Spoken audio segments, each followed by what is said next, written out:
God, I hate mosquitoes. How about you?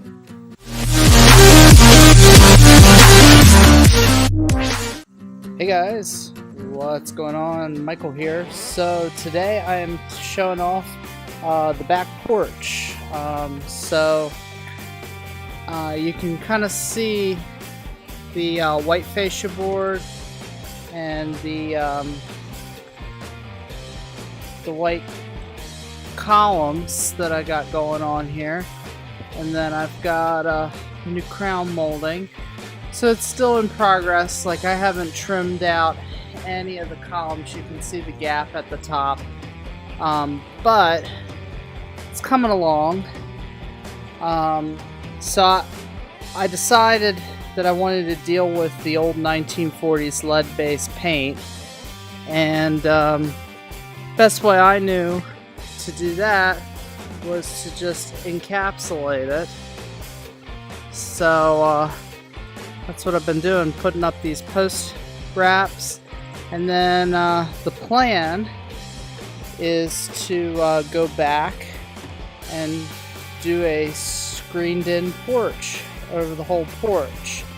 I'm gonna put a door in going out, but I'll actually be able to sit out and enjoy the backyard.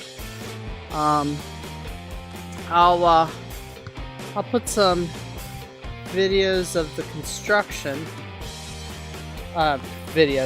put some pictures of the construction along with this video, the progress that I've been making, and some of the before pictures. But I hope you guys like what I'm doing. It's come along, making progress.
If you like our video, give us a thumbs up and subscribe so you can see more great videos like this.